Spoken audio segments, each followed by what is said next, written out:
Today on Something You Should Know, is a baby more likely to look like its mommy or daddy? Then understanding culture, what it is, how it changes. It's important. Why? Because culture is the most influential force on human behavior. Full stop, right? What we wear, what we buy, how we style our hair, what we drive, who we marry, if we marry, what we eat. All these things are byproducts of our cultural subscription. Also, is it ever too late to really change the direction of your life? And there is a fitness and exercise craze in America, but not for everyone. I think that we are in this really peculiar moment where everybody agrees exercise is good for you and even talks about it like it's this moral act. But relatively few Americans even do the recommended minimum amount of exercise per day or per week. All this today on Something You Should Know. Something you should know. Fascinating intel, the world's top experts, and practical advice you can use in your life. Today, Something You Should Know with Mike Carruthers. Hi, and welcome to Something You Should Know. So if you've ever had a baby, or know someone who's had a baby, or seen a brand new baby, you know that one of the first things people start talking about is whether or not the baby looks like its mother or its father. Well, chances are a newborn baby will probably look more like its daddy than its mommy at birth. Although this theory has been challenged for decades, many evolutionary experts believe human infants will resemble their fathers a bit more at birth. And this is nature's way of helping to put any male doubts to rest. Since we already know who the mother is, male humans are more likely to accept, protect, and bond with a child who resembles them.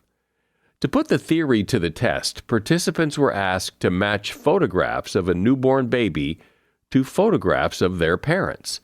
50% of the time, the match was correct when it was baby and dad. The match rate was much lower when it was mother and child. And that is something you should know.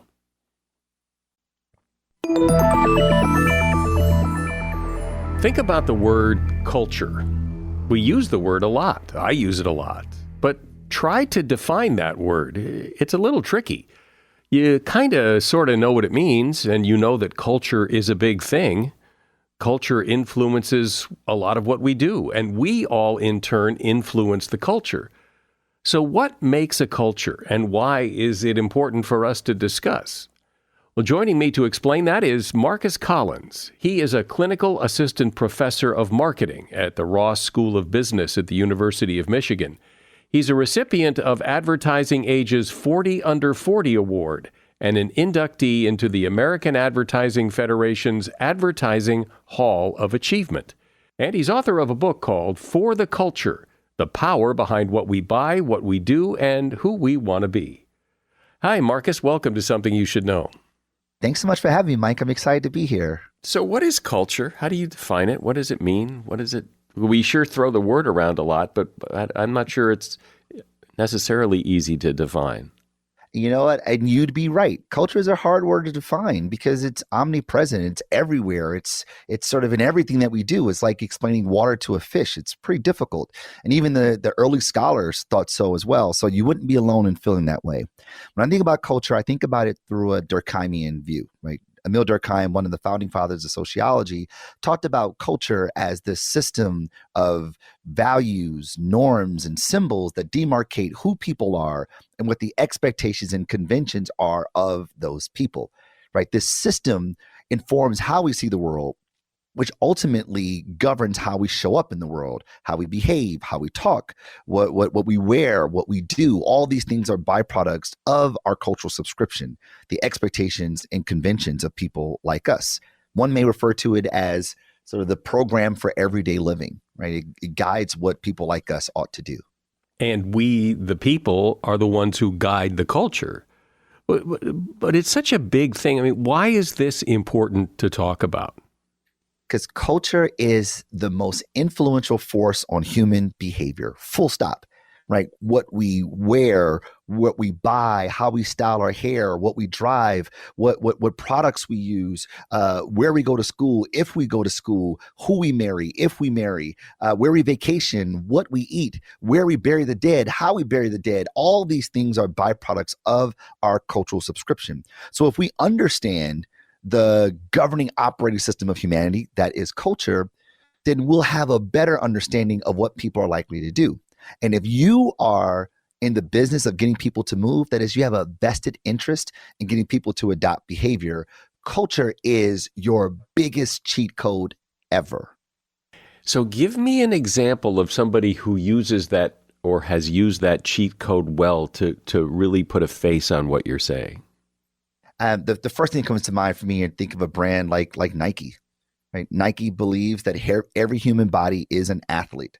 Right? If you have a body, you are an athlete. And Nike talks to athletes like an athlete. And they're sort of like one person puts it this way, that Phil Knight would talk about Nike as when you're running in the cold early mornings and it's dark outside and it's wet and you're by yourself and you're tired, Nike is the person under the street lamp saying, keep going, Mike. Like that's what Nike sort of signifies. That's what it is.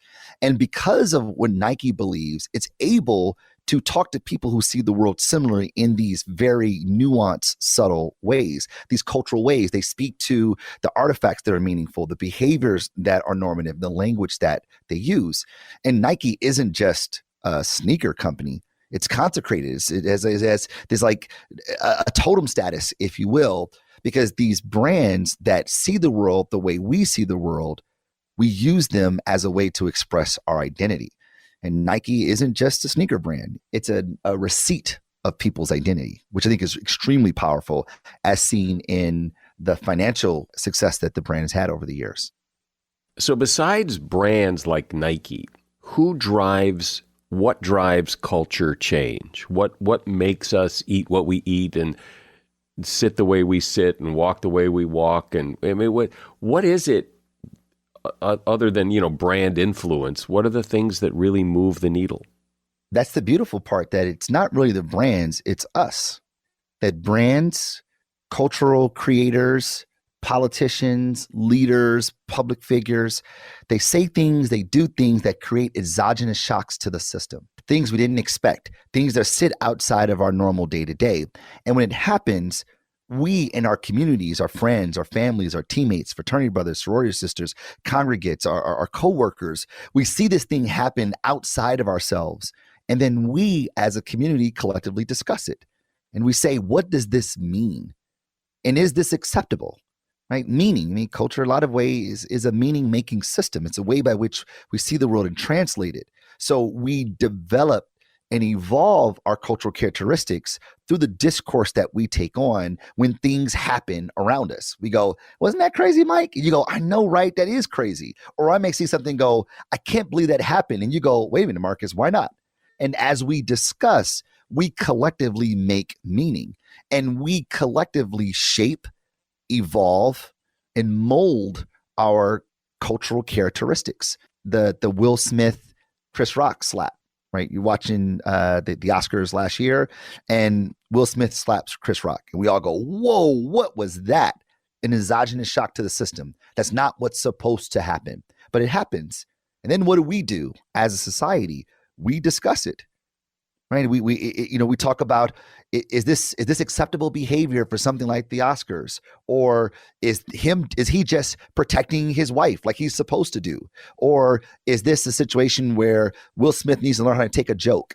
Like these ideologies, these beliefs, they are being discussed, they are being interrogated, they're being negotiated among people like us. And then we collectively decide, without a drum major, without a memo, without any authority, that this is what something like people like us do. And we as a society, as a community, as groups of people, we behave accordingly. It seems, though, that what gets adopted into the culture is not always a democratic decision. It does seem that a lot of times, for example, political activists and groups will push things into the culture, and because they are so loud and because they create a fuss, the rest of us think it's just not worth the fight, and in the culture it comes. That's true. That sometimes we say, you know what, it's not even worth pushing against it. I'll just sort of fall in line.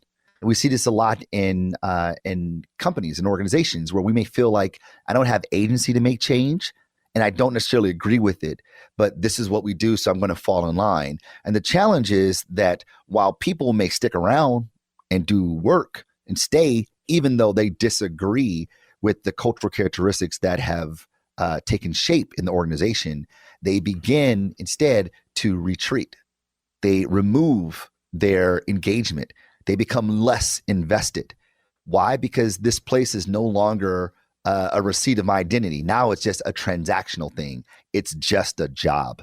And the same thing goes when we think about brands that are aligned with their identity and those who are not, right? Like people say, I'm a Nike guy. I don't wear Adidas, for instance, right? But when there is no affiliation, there's no association to my identity in that way, it's just a pair of sneakers.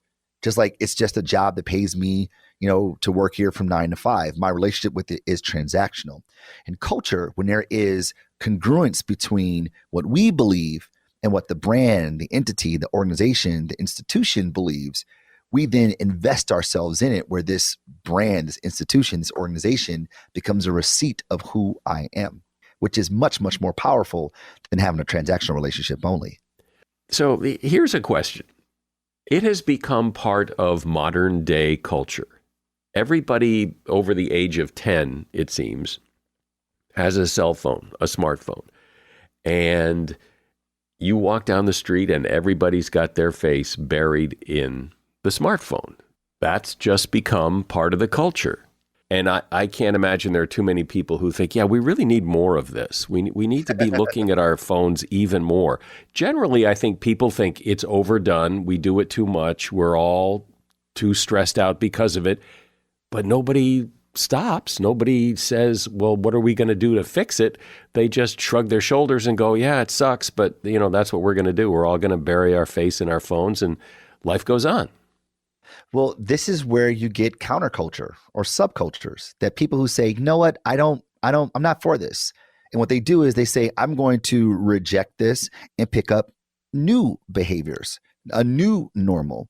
And we see this now. There are small groups of people who are saying, I'm giving up my smartphone and going back to flip phones. In some cases, it seems like they're being irreverent. But in really what they're doing is demonstrating an ideology, a belief system, and saying, to your point, that these mobile devices, they have become too all-encompassing, too pervasive, and now I feel like I'm serving it versus it serving me. Therefore, I want to take more agency and change my device. Now we look at those people and go, oh man, you're crazy. What are you doing? But here's the interesting part, that everything that is now normal, everything that is now massively adopted, all started with the fringe group of people that looked crazy, that was willing to look crazy in the early stages, just for a moment, to start to create momentum where this idea, this product adoption begins to propagate within the community. Everything that is now cool was once crazy. 20 years ago, if you were into comic books, people said you were a dork. Now, the majority of movies that we watch across the globe all come from comics. 20 years ago, if you were into gaming, you were a failure to launch. Now, gaming is a multi-billion-dollar industry. So these changes happen because someone or someones are willing to say, no thank you. And they push against it. And what happens is someone hears it and go, you're right. This is not a good idea. Why am I doing this? And then they adopt the behavior. I mean, this is essentially how smartphones became a thing. When people started having iPhone-like devices, they'll look at your Nokia and go, why would you have that brick? What are you doing? You're playing yourself. You should be upgrading to this new cool thing. And as more people put social pressure on you, telling you to be normal, we then remove one behavior and adopt another, not because of what it is, but because of who we are and what people like me do. We're talking about culture, what it is, how it works, and my guest is Marcus Collins. He's a clinical assistant professor of marketing at the Ross School of Business at the University of Michigan. And he's author of a book called For the Culture: The Power Behind What We Buy, What We Do, and Who We Want to Be. So, Marcus, sometimes, as you say, things get introduced into the culture and they catch on, but other times things don't catch on. So, what's the difference? Why do some things become adopted into the culture while other things just get kicked to the side of the road? This is actually right in the center of the research that I do called social contagion. It's the idea that affects, behaviors, cognitions, and desires spread from person to person due to peer influence, whether direct or indirect. And things propagate in a population in what we know as the bell curve. And the idea is that things start with innovators, then they go to early adopters, and then the majority. And there's a point in time where things start with a very small group of people, and more people get into it, and it starts to grow, but doesn't necessarily cross the chasm. It doesn't like really tip into the major majority, right? The larger majority, the early majority, that is. And as a result, it sort of dies out. And these things are really just about density. They're really about density and complex contagion, that as more people do it, more people do it. But it requires a certain threshold that has to be achieved such that it's able to see more people to see it, more people to touch it, and the ability or the likelihood of people adopt it to grow. It's hard to say what will happen, almost impossible to predict, right? But we know the mechanisms that drive it. So as marketers, leaders, entrepreneurs, politicians, activists, while we can't predict what will happen, we can, however, increase the likelihood of these things becoming adopted by leveraging what we know of human behavior and the impact that culture has on our collective behavior. How much of culture changes? And I guess what I mean by that is, what people eat for breakfast today probably isn't much different than what they ate for breakfast, 30, 40, 50 years ago. It hasn't, it's eggs and bread and toast and bacon and cereal. And, it doesn't change a lot, but some things do. So how much of it? That's true. I mean, culture is always evolving. Like here, we eat an egg-based diet for breakfast, but in Saudi, they eat dates. Or if you're in China, you have a noodle-like option for breakfast, right? So there are cultural characteristics that are specific in each unique region, each unique environment. And now, how often does that change? Well, some things don't change very often, and some things do. For instance, 10 years ago, we started introducing avocado toast to our diet for breakfast. It became a thing. Why did it become a thing? Because people started doing it. And what do they say? Nothing draws a crowd like a crowd. And why is that? Why is all of this worth talking about? I mean, it is to you because it's your research, but to the average person, why is this important to shine a light on? Because whether you're a marketer or not, we are all in the business of getting people to adopt behavior. Whether you're a manager trying to get your employees to adopt a certain policy, a certain way of working, whether you are an entrepreneur trying to get people to buy into your idea, investors to buy into your idea, whether you're a politician trying to drum up the vote, even if you're a parent trying to get your kids to eat peas, which I'm often battling with my two kids, right? We are all in the business of getting people to adopt behavior. We try to get people to move. And there's no force more influential than culture to do that very thing. So if you have a vested interest in getting people to adopt behavior, to buy, to watch, to sample, to download, to subscribe, to share, to vote, to pray, whatever your thing is, recycle, to compost, zero waste consumption, whatever it may be, if you're trying to get people to adopt behavior, the better we understand culture, the more likely your opportunity to do that very thing becomes. Because when you understand culture, you do it differently than someone who doesn't understand culture. How? Oh, because you know what makes these people tick.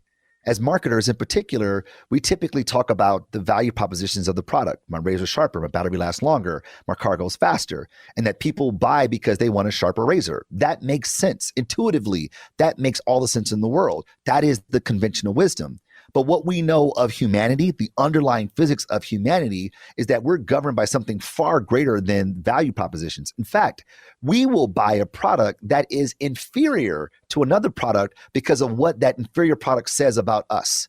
You compare Beats by Dre's sonic quality to that of Bose sonic quality. Bose is a better product. It sounds better, right? It demonstratively, empirically, it performs better.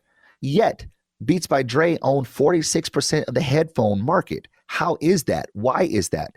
Because Beats by Dre were more than just headphones. They were receipts of my identity. They were artifacts. They were accessories that people wore. They're like jewelry that people wore with their outfits because of what they say about us. We have to challenge our conventional wisdoms of why people do what they do. And the better we understand that, the more likely we are to get them to do that very thing. But it seems that if it were that simple, not that that was that simple, but if you could predict, well, then people wouldn't launch products and fail. They would predict. They would know. I mean, I think Beats by Dre took off in a way even they were surprised. I mean, it was a phenomenon. I don't think anyone looked at that and said, "Yep, we planned this all along." Of course. And again, this isn't about prediction, is about increasing the likelihood of behavior. What is predictable is that once people within the community begin to act a certain way, then people in the community will begin to continue to act a certain way. Right. So you're right. There's no crystal ball that we can pull out and say, oh, I'm going to do this and this is going to happen. But we can certainly increase the likelihood of a particular behavioral adoption. So Beats by Dre knew that, yes, though their headphones probably weren't as good as Bose, that if they tap into the community, they tap into the hip hop culture of consumption, then these things won't just be headphones, they will be cool. And they use those words cool, but what they really mean is to be culturally relevant. They're relevant for a particular group of people, right? So it's not easy because intimacy is hard, especially when I'm a business leader and I have to make my numbers at the end of the quarter. Like, that's a hard thing to do, to say, no, I'm going to invest in understanding these people, when it's so much more efficient for us to just put people in boxes as opposed to know who they are at a cultural level, right? You know, we'll say, you know, this Gen Z works this way, millennials are this way. And so that's the case. Let's target them with these sort of messages or this kind of products. But those things don't describe who people truly are. Just like, you know, take my demographics. I'm 44 years old today. And I'm African-American. I'm from Detroit, went to public schools my entire life. If a marketer saw that on a target brief, an assignment brief, they'll say, oh, he must go to these places, do these things, and act like this because those are the things that people like him do. And they make those assumptions, those biases based upon the frames that they have, the cultural frames that they have about what people who look like me or places where I'm from might do. And while I am 44 years old, I am Black, I am from Detroit, and I did grow up in public schools my entire life, that doesn't give rise to the fact that I grew up playing jazz as a kid or that I swam competitively, right? And those things shape how I see the world. They shape my beliefs, the artifacts that I don, the behaviors that I know, and the language that I use. And if marketers don't understand me at that level, then they're constantly talking to me like a label as opposed to who I truly am. And getting close to people takes time. Well, I think everybody listening, myself included, now has a better understanding of what culture specifically is and how it works. I've been speaking with Marcus Collins. He is a clinical assistant professor of marketing at the Ross School of Business at the University of Michigan. The name of his book is For the Culture, The Power Behind What We Buy, What We Do, and Who We Want to Be.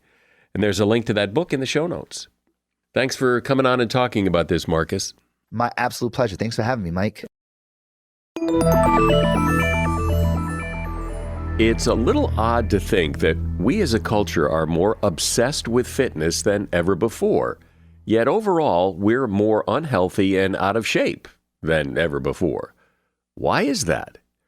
In fact, despite being bombarded by messages and opportunities to exercise, only 20% of Americans do that on a regular basis. Only 30% of high school students get at least an hour of exercise every day. So here we are. We know exercise is good for us. We're surrounded by images and messages to do it, yet most of us don't. Natalia Petruzella is someone who's really looked into this phenomenon, and she's here to discuss exercise, what it means to be fit, and how people who don't exercise much can get motivated to do it. Natalia is an historian of contemporary American politics and culture. She is a fitness instructor and author of the book Fit Nation: The Gains and Pains of America's Exercise Obsession. Hi, Natalia. Welcome to Something You Should Know. Hi, I'm so glad to be here.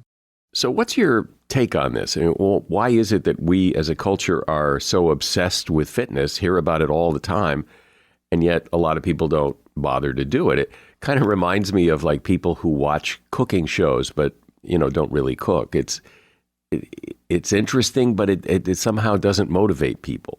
Yeah, well, I think that we are in this really peculiar moment where everybody agrees exercise is good for you and even talks about it like it's this moral act that people participate in.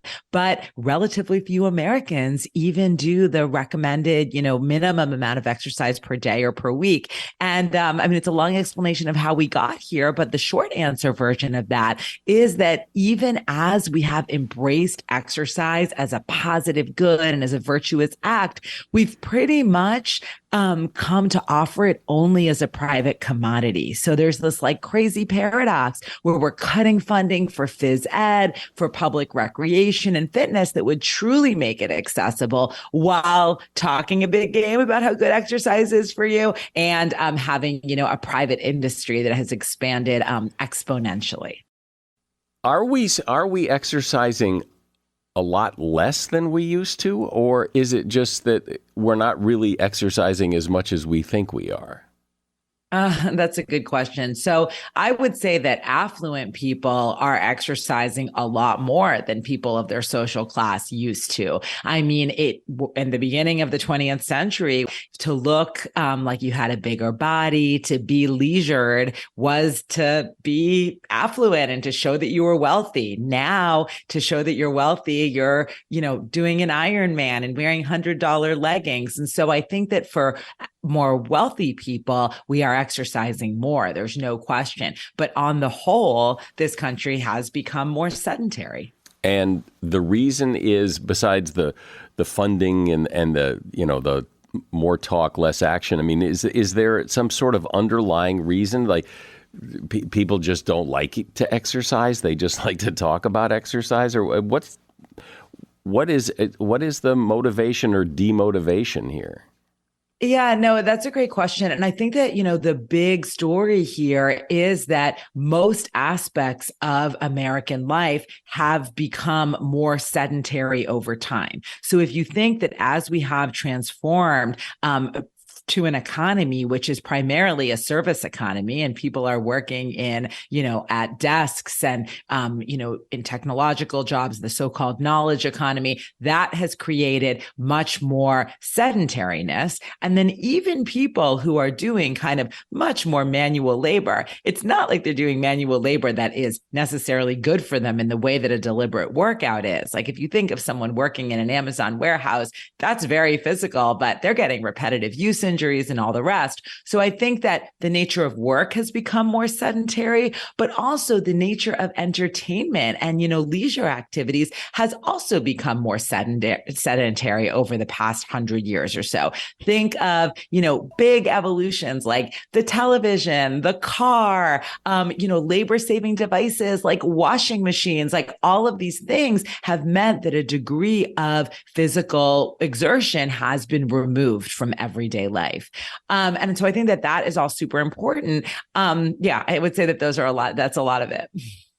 Yet, even though there are many, many people, probably everybody just about that has at some point in their life said, I'm really going to commit to this. I'm going to buy the exercise bike, or I'm going to join the gym, or I'm going to do something. And yet so many of them don't stick to it. So it makes you wonder why. It makes you wonder, is it just not natural to artificially exercise, that movement, human movement is the way to go, but to, specifically get up in the morning and say, I'm going to exercise seems to fail so often?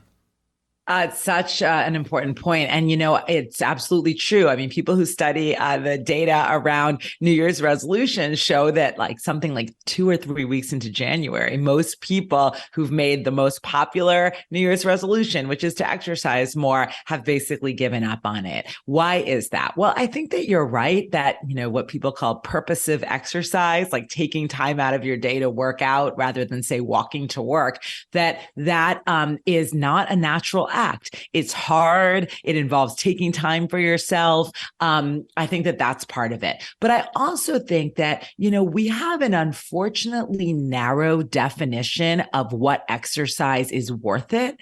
And we tend to think like, no pain, no gain. Like if it's not brutal and painful, it's probably not worth doing. Or if you're not going to do 60 minutes of cardio, it's not even worth kind of taking that walk. And I think that that's a real problem and something that, I'm a historian who wrote about this. I'm also a fitness instructor and like a huge enthusiast around exercise. And I think one thing that I have that I really try to emphasize is that like no opportunity is too small for movement. And also that all of those little kind of exercise snacks, if you will, actually add up. And I think that that is really important to realize, as is the fact that the exercise program you're going to stick with is the one that you find some enjoyment in. And I think too often we think like, oh, if I'm not drenched in sweat and hating every minute of it, it's somehow not worth it. That's totally not true. The phrase that the concept that you have to enjoy it, it's got to be something that you enjoy, is seemingly, I don't know, it seems a little misleading to me in the sense that like I exercise quite a bit. I go to a gym pretty much every day. I don't enjoy it. I don't enjoy necessarily going. I enjoy leaving. I feel so good when I leave, but I don't necessarily enjoy the exertion and the pain of, lifting heavy weights or running till I'm out of breath. But it's the leaving. It's the, wow, that was great. I feel great for having done it. That's my enjoyment. But that's not what most people think of as you have to enjoy it. Well, I think we've got to change that conversation. And I think you're absolutely right. Like, everybody talks a big game about like self-care today, but there isn't a very nuanced conversation that self-care doesn't necessarily mean the thing that you love in the moment. Like I love eating an ice cream sundae, but I don't necessarily always like the way it makes me feel after. Much like you, I don't love going on a long training run for a marathon, but my God, after the exhilaration of how I feel at having done something challenging, like that is meaningful. And so I think that's something that we really, really need to emphasize, that sometimes the feeling good and the liking it is about the feeling that you have at the end. But then I also think, to maybe push back on your point a little bit, that, there are movement activities that are worth it for the promotion of your overall health that are enjoyable in the moment. I mean, telling a friend who you were going to meet to go to a movie or for coffee, hey, let's actually go for a walk together. Like that's actually a nice, gentle experience that actually has some health outcomes to it. Similarly, for me, the way that I motivate to exercise when I'm like, oh, there's no way I'm going to make myself, go and sprint on the treadmill or do a kind of much more challenging workout where I have to focus on that outcome feeling, is that I sign up and, by the way, prepay for like a cardio dance class. Because to me, that's just like pure fun. Like I feel like I'm in a nightclub or something. And then of course, also prepaying for it means I'm actually going to show up. But to me, there's a place for that hard kind of workout, which, I think everybody probably should be pushing themselves physically. There's a place for that where you have to focus on the outcome. And then there's also a place for saying, today I'm going to do something that is like more fun and not as much of a heavy lift, no pun intended, to get started on. There have been in recent decades, these movements. There was, a time when nobody talked about aerobics, and then aerobics became a thing, and then, Olivia Newton-John's Physical song came out, and everybody was supposedly exercise. There have been these like moments in time. Have they really moved the needle much, or are they just, pop culture-y moments in time?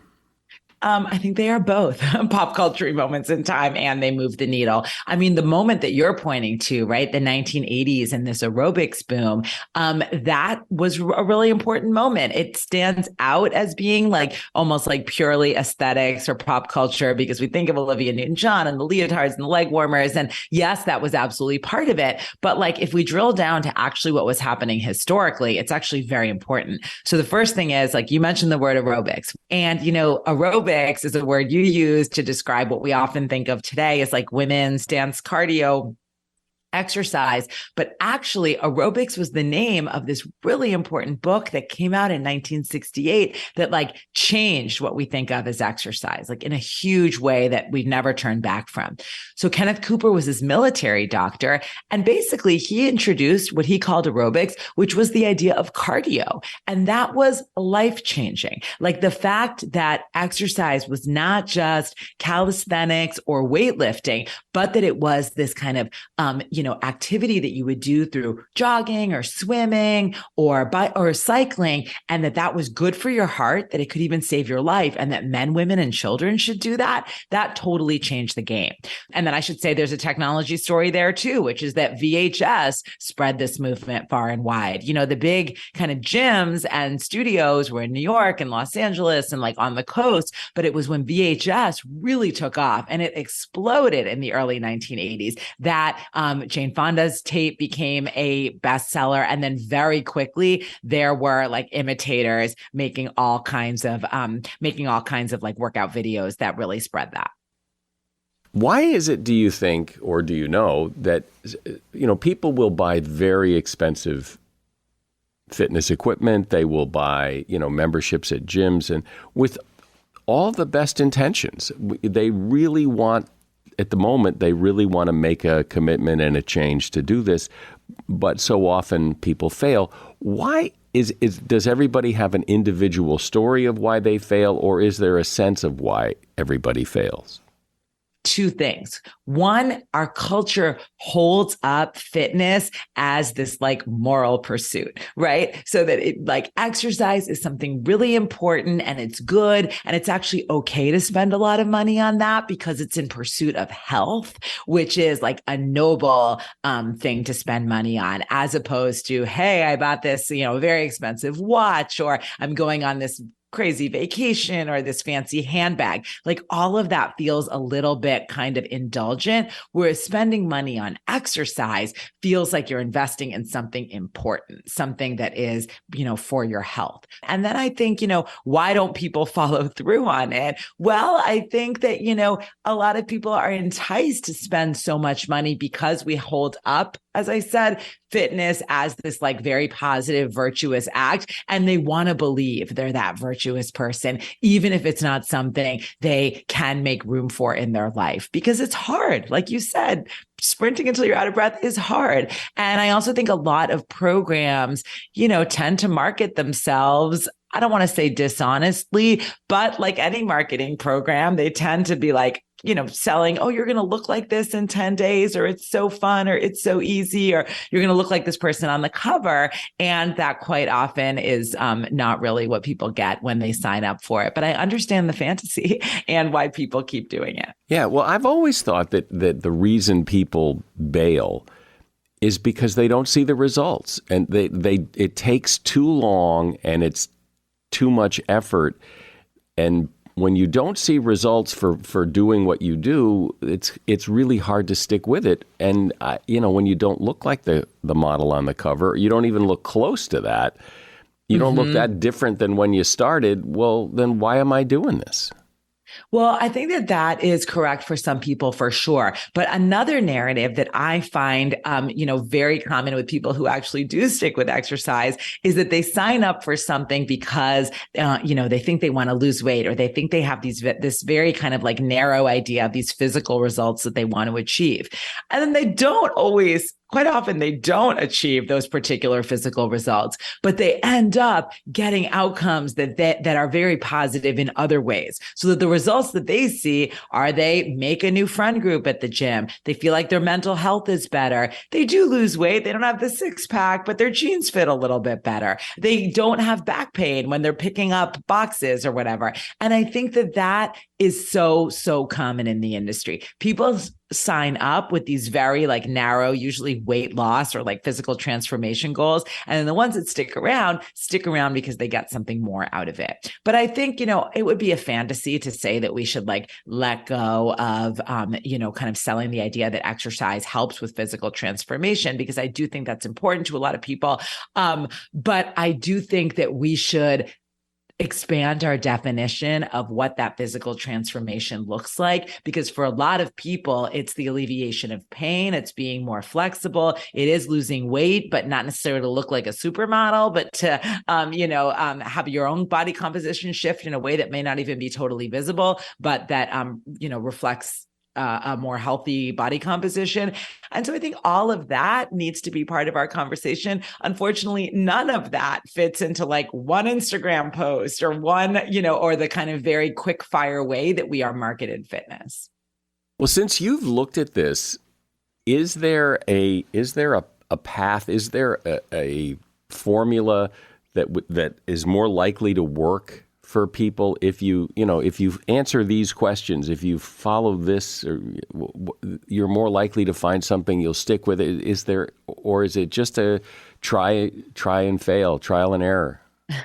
I think trial and error is definitely important, because the nice thing about the fitness industry being so mature is there's so many options out there, whether they're digital or in person or, whatnot. So I think trying a lot of things is important. But I also think that you've got to be really, really honest with yourself about what you are going to do and what you're prepared to do. If you are not a morning person, don't tell yourself you're going to wake up every morning at 5 a.m. and go running, because it will never happen, right? Why not? If you have your sister who you would love to catch up with, how about you make an appointment to meet her or to get on the phone with her? And you say, at that time, I'm going to walk around the track for the hour that we spend together. I'm going to do that twice a week. Like, that's something that you're going to do. And then I think there's also like, knowing what motivates you. I think that there are all these like couch to 5K programs that start with like very, very small increments of run, walking, and get you to like compete in a 5K race. If you're just starting out, that is pretty manageable, as scary as it can seem to think you'd be running a race.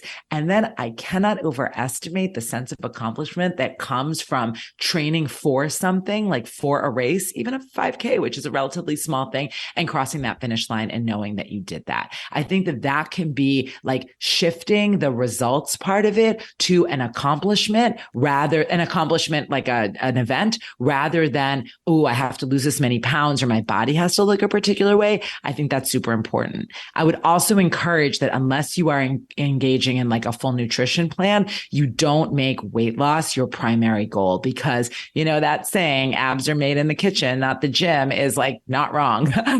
You can't really lose weight through only exercise. And, I'm not that kind of doctor to give that advice, but I think that it's not good for people to associate success or failure of a workout program primarily through weight loss, because you really need bigger lifestyle changes than just exercise to achieve that.